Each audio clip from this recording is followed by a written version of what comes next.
Hello students, आज हम बात करेंगे दूसरी थ्योरम क्लास 10th में। उसका नाम है ABT। इसको दो थ्योरम होती हैं, एक internal bisector of an angle theorem और एक होती है external bisector of an angle theorem. यहाँ पर इंटरनल के बारे में पहले बात करेंगे कि इंटरनल एंगल जो होता है, कोई उसका एक बाइसेक्ट किया जाए तो वो क्या एक प्रॉपर्टी हमें प्रोड्यूस करके देता है। ठीक है, तो स्टेटमेंट देखिए, इसको शॉर्ट में ABT के नाम से जानते हैं, एंगल बाइसेक्टर थ्योरम। स्टेटमेंट क्या दे रखा है? The internal bisector of an angle of A triangle divides the opposite side of internally in the ratio of the sides containing the angle. ठीक है, तो इसको हम समझते हैं। पहले क्या कहना है कि सबसे पहले हम एक ट्रायंगल बनाते हैं। ये हमारा ट्रायंगल हो गया ABC। अब बोला यहाँ पे एक internal bisector of an angle, किसी भी एक एंगल का, एन एंगल माने एक एंगल का बाइसेक्ट कर दें, आधा आधा कर दें। जैसे मान लीजिए 30 डिग्री है यहाँ पे एंगल है, तो इसको 15 डिग्री में डिवाइड कर दें, या 60 डिग्री है तो 30 में कर दें। 2x है तो x का हो जाएगा। तो हम यहाँ से इस एंगल को हम डिवाइड कर लेते हैं। यहाँ पर ये D पे कटेगा, ये एंगल 1 हो गया, ये एंगल 2 हो गया। तो ये दे रखा है कि किसी भी ट्रायंगल, किसी भी एक एंगल को बाइसेक्ट कर दें तो उसमें जो डिवाइड करने वाली जो लाइन जो होती है वो ट्रायंगल की जो बेस को दो भागों में डिवाइड करेगी, और उसका जो रेशियो होगा वो बाहर वाली साइडों से बिल्कुल इक्वल होगा। यानी AB/AC is equal to BD/DC। ये हमें प्रूव करना है यहाँ पे। तो सबसे पहले लिखेंगे हम गिवन में दो चीज़ें रखी हैं। ट्रायंगल एक ABC दे रखा है, number 2 angle BAD is equal to angle DAC। ये हमको एंगल बाइसेक्टर दे रखा है। 1 और 2 दोनों बिल्कुल इक्वल एंगल हैं। और 2 प्रूव क्या करना है हमको? 2 प्रूव करना है हमको AB/AC is equal to BD/DC। तो हमको ये प्रूव करना है। अब हमें इसमें कंस्ट्रक्शन की आवश्यकता पड़ेगी। कंस्ट्रक्शन लिखेंगे इसमें। कंस्ट्रक्शन के लिए क्या करेंगे हम कि जो AD जो लाइन है, हमने बाइसेक्टर जो बनाया है इसको एंगल A का, इसके पैरेलल एक line draw, AD parallel to CM। इसको हमें आगे बढ़ाना है ऐसे, पैरेलल लाइन बिल्कुल। और इसको फिर आगे भी बढ़ाना है। इसको यहाँ पे मान लीजिए M पॉइंट पर, यहाँ पर कहीं ये M पॉइंट पर ये कट कर रही हैं। ये AD parallel to CM and produce PRODUCE produce BA to BM। यानी ये बिल्कुल स्ट्रेट लाइन है, ये इसके पैरेलल खींची गई है और ये इसको आगे बढ़ा दिया गया है। तो ये हमें यहाँ पे M पॉइंट पर कहीं मिल रही हैं। तो ये हमारा M पॉइंट हो गया। ठीक है, ये दोनों AD और MC पैरेलल लाइन है, ये हमको पहले ड्रॉ करनी पड़ेंगी। इसको स्ट्रेट ही मानना है, इसको ये भी स्ट्रेट ही है पर इसके पैरेलल है। पैरेलल लाइन जानते हैं कि अगर यहाँ से दो लाइन जो होती हैं वो आपस में कभी इंटरसेक्ट नहीं करती हैं। ठीक है, आगे बढ़ते हैं। अब लिखेंगे प्रूफ। प्रूफ में देखिए, सबसे पहले हम एंगल 1 और एंगल 2 है, इनको बराबर कुछ मान लेते हैं। Angle 1 is equal to angle 2 is equal to x degree मान लेते हैं, लेट। ठीक है, अब उसके बाद हम क्या करने वाले हैं, कुछ एंगल और लिखेंगे, ये 1 2 3 4 ऐसे यहाँ पे लेट कर लेते हैं एंगल फिगर में। ये एंगल हमारा ACM4 है और AMC is equal to ACM is equal to 3 और AMC इज इक्वल टू 4 है। और ये 1 और 2 तो दिए रखे हैं क्वेश्चन के अंदर कि ये दोनों बाइसेक्ट कर रहे हैं।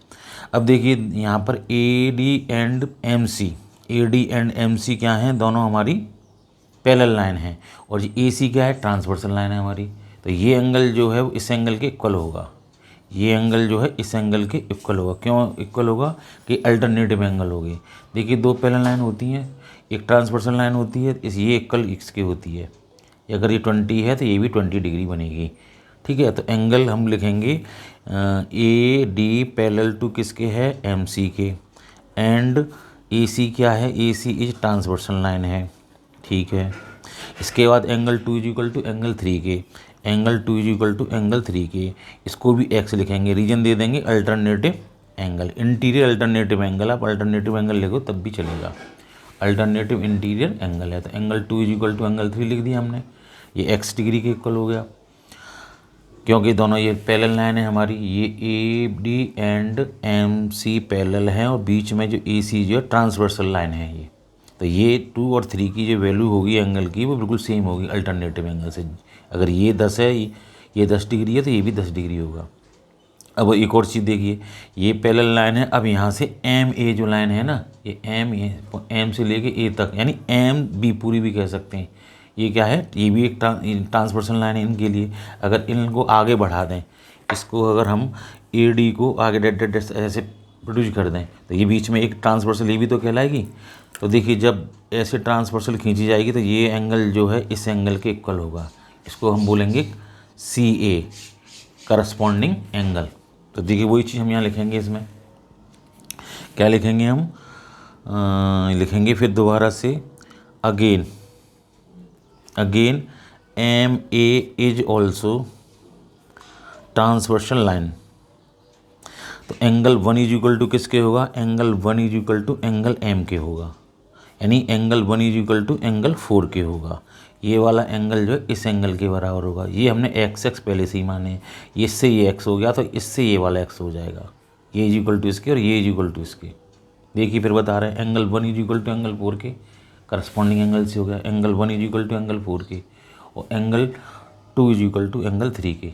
ठीक है, तो ये हमारा 1 इज इक्वल टू 4, ये होंगे सी ए, करस्पॉन्डिंग एंगल हो गए। तो angle 4 is equal to x degree हो गया।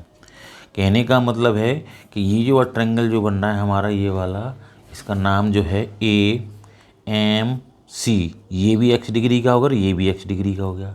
तो दो एंगल सेम रहते हैं तो आइसोस्केल ट्रायंगल बोल सकते हैं, इसको बोलना ही पड़ेगा। ए एम और ए सी क्या होंगे, if angle M is equal to angle C then A M is equal to A C. Property of आइसोस्केल ट्रायंगल की प्रॉपर्टीज में से दो साइड और दो एंगल बेस के इक्वल होंगे। तो कहने का मतलब है कि A M is equal to in triangle A M C. ठीक है, ये तो मैंने आपको एक्स्ट्रा समझाया है, ये ऐसे कैसे हो गया। इन ट्रायंगल ए एम सी, किसमें, ए एम सी में आ जाइए, ए एम सी में। तो ये वाली लाइन जो है इसके इक्वल हो जाएगी। जैसे अगर 10 सेंटीमीटर तो ये भी 10 सेंटीमीटर के बराबर मानी जाएगी, क्योंकि ये आइसोस्केल ट्रायंगल हो गया। ये भी एंगल एक्स डिग्री का और ये भी एक्स डिग्री का एंगल, दोनों सेम है। तो ये वाला ट्रायंगल ए एम सी ये आइसोस्केल ट्रायंगल हो गया। तो एम और सी की वजह से ये A M is equal to A C हो जाएंगे। इन ट्रायंगल ए एम सी में क्या लिखेंगे, A M is equal to A C, इसको ब्रैकेट में क्लोज कर देंगे। अब देखिए हमने पहली थ्योरम पहले वीडियो में बताई है, उसको बीपीटी थ्योरम से प्रूव किया है इसको। तो इसमें बताया गया था, एक बार फिर देखिए, अगर मान लीजिए कि कोई ट्रायंगल हो और इसमें अगर लाइन ऐसे पैरेलल लाइन ड्रॉ कर रही हो, इसके ये मैंने डबल एरो से दिखाई दे रही है, तो यहाँ से ये this side upon this side is equal to this side upon this side, ये हमें रेशियो हमें मालूम है। ये अपॉन ये इज इक्वल टू ये अपॉन ये हमने पढ़ा है बीपीटी थ्योरम में, तो इसको हम यूज करने वाले हैं इसमें। देखिए यहाँ पे कि ए डी पैरेलल है एम सी के, और ये जो है ट्रायंगल जो है हमारा एम बी सी, इसमें इसको भूल जाइए थोड़ी देर के लिए, इस लाइन को बीच वाली को। ठीक है, तो in triangle M B C में ए डी पैरेलल है एम सी के, तो क्या बनेगा, B A upon A M up is equal to B D upon D C, ये तो बनेगा। दोबारा देखिए, इस वाले ट्रायंगल में ये पैरेलल लाइन है, बीपीटी थ्योरम लग सकती है, B A upon A M is equal to B D upon D C, इस वाले ट्रायंगल की बात चल रही है।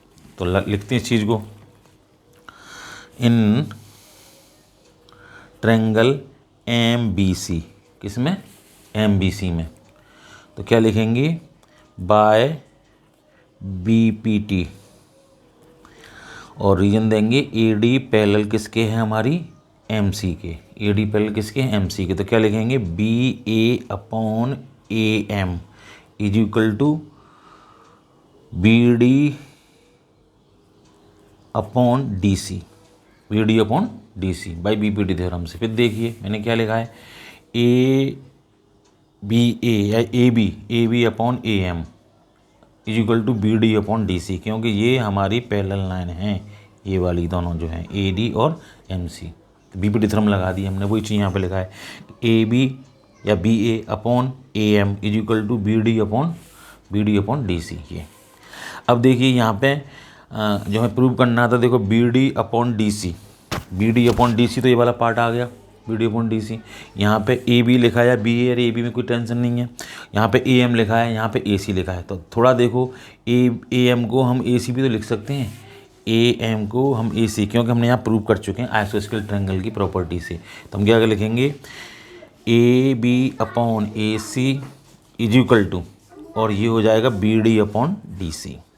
यही हमें प्रूव करना था। देखिए ये जो थ्योरम है वो इंटरनली एंगल है, एक एक्सटर्नली होती है। एक्सटर्नली का यूज जो है आगे जब हम पढ़ेंगे 12th क्लास में वेक्टर वगैरह, तो हम वहाँ पे इनकी ज़रूरत पड़ेगी। अगर आपको नॉलेज रखनी चाहिए तो एक्सटर्नली के बारे में बता दूं। जैसे मान लीजिए एक ट्रायंगल है, ये एक्सटर्नली एंगल बाइसेक्टर थ्योरम, तो इसको हम कैसे करेंगे, जैसे एक ट्रायंगल है ए बी सी और इस ट्रायंगल को एक्स ट्रायंगल हो गया, इसका बाइसेक्टर कहीं यहाँ कहीं जाके मिल रहा है इसको, यहाँ पे ये मान ली ए बी सी है और ये मिल रहा है हमारा डी पॉइंट पर जाके, ये डी पॉइंट है, ये पॉइंट ए है, ये हमारे एंगल 1 बराबर एंगल 2 के दे रखे हैं, ये हमारा पॉइंट सी है। तो इसमें एक रिलेशन क्या होगा, अगर 1 इज इक्वल टू 2, ये दोनों बराबर होंगे अगर ये वाई डिग्री के हैं, बाहर से डिवाइड हो रहा है ना जी, एक्स्ट्रा एंगल का डिवाइड हो रहा है इसमें, तो ये ए बी अपॉन ए सी तो ऐसे ही रहेगा इसकी तरह, A B upon A C, A B upon A C तो ऐसे ही रहेगा। यहाँ से थोड़ा सा बदलेगा, इसमें हो जाएगा बी डी अपॉन, क्या हो जाएगा, B D upon C D, पूरी लाइन और बाहरी लाइन ये देखिए एक बार, ये अपॉन ये, यानी कि दिस अपॉन ये वाली लाइन, यानी ये वाली लाइन अपॉन ये line is equal to B D upon C D, यानी पूरी यहाँ से लेके एक्स्ट्रा जो पॉइंट मिला था वो, और फिर यहाँ से ट्रायंगल के सी से लेके डी तक की डिस्टेंस, तो ये हमारी एक्सटर्नल एंगल बाइसेक्टर थ्योरम की में आता है। तो इसको भी आप ध्यान रखें। फिर देखें दोबारा, ये ट्रायंगल ए बी सी था, इसको आगे बढ़ा दिया गया, ये एक्स्ट्रा एंगल हो गया, ये दोनों को डिवाइड कर दिया 1 और 2 को बाई डिग्री में, तो ये आगे पॉइंट मिलेगा, इसको आगे प्रोड्यूस करेंगे डी पॉइंट में मिल जाएगा। तो ये जो प्रॉपर्टी निकलेगी हमारी इसमें से, A B upon A C is equal to B D upon C D. अब हम कुछ क्वेश्चन करेंगे नेक्स्ट वीडियो में जो बोर्ड की दृष्टि से इम्पोर्टेंट हैं, उनके बारे में चर्चा करेंगे। अगर आपको वीडियो पसंद आई हो तो लाइक करें, शेयर करें और अपने मित्रों को भी बताएं।